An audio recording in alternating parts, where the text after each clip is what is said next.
So when it comes to some of these older houses that we're stepping into and assessing our exit strategy, the first thing we want to think about is time. What amount of time are we going to be involved in the rehab of these properties from start to finish?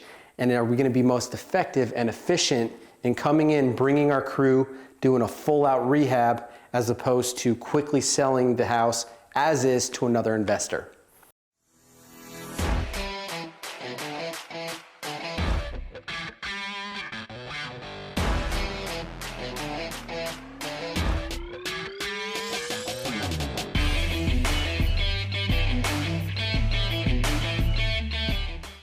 Now in this case, we're sitting inside of this 1971 built house that's sitting in a flood zone. And because of that, there's two reasons that I might be a little bit weary on why we should not rehab it and just off it real quick. Number one, we're in a flood zone, right? That requires flood insurance for your end buyer once you list it on the market. Because of that, when you're talking about the buyer pool and what they're approved for as far as their financing, once you account for the flood insurance inside of their cash flow, it's gonna generate and affect their cash by $100 to $200 every single month. So a family that might qualify for a $180,000 loan might actually be pushed down to $160,000 to $150,000 purchase price after that flood insurance is baked into their monthly cash. Number two is, when we're assessing the repairs on this house and we look at the damage from under the house, the piers, foundation, to everything throughout, there's a couple red flags that I see, and the reason that I don't want to step into this project myself is because one, I'm not a contractor, and two, I don't want to pay a contractor a buttload of money to get in here and fix it up when I could just sell it to an investor for a quick profit. Let's take a walk down the hall where you can see the floor is just scattered with this insulation that happened because of moisture damage coming through the roof, falling down, scattered throughout the hallway. And obviously moisture, water can be the enemy in many cases, especially when you're talking about compromising a house, right? It starts to get into the walls, creating mold.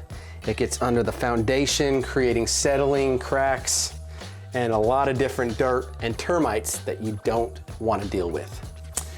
So taking a quick breeze through this house, my first instinct, even though we already bought it, my first instinct is to go ahead and get a crew in here just to clean it up, touch it up a little bit, you know, maybe get rid of the smell, just make it look a little bit more presentable, and just list it on the MLS or sell it to an investor super quick to pull out a little bit of a profit. I'm all about speed and efficiency, so the quicker that we can bring these deals to the market, the quicker we can pull our cash back out, and we can maximize our efficiency on the back end to put that cash back to work as we go out there and chase down more deals and opportunities. And again, there's a lot of crews out there that I'm sure are way more efficient when it comes to their contracting knowledge and their experience fixing these things up than I might be. I mean, we flip between 10 and 15 physical houses per year. But when it comes to a full rehab like this, I'd rather just take off my hat and hand it to a crew that specializes in construction. At the end of the day, I consider myself to be a deal practitioner. So we're looking at each opportunity and we're creating a win-win situation, figuring what is the most strategic exit strategy that we can step into before we put this house out. And again, yourself as a wholesaler, as an investor, you need to play good cop, bad cop, so you can walk through each individual scenario and make sure that you're maximizing your efficiency, utilizing your skill set and your tools so you can push these deals through and maximize your equity position on the backside. So get out there, guys, continue chasing your greatness, find your superpower and cling to that. Stop trying to fit into the seat in all these different areas, thinking that you could grow into that mold or shape yourself into a person that you might not have been created to be. Best thing you can do is to operate inside of your strengths and start to exercise and get better at refining those strengths, developing those tools, and then building a power team around the rest. So get out there, guys, be consistent. I'll see you on the other side.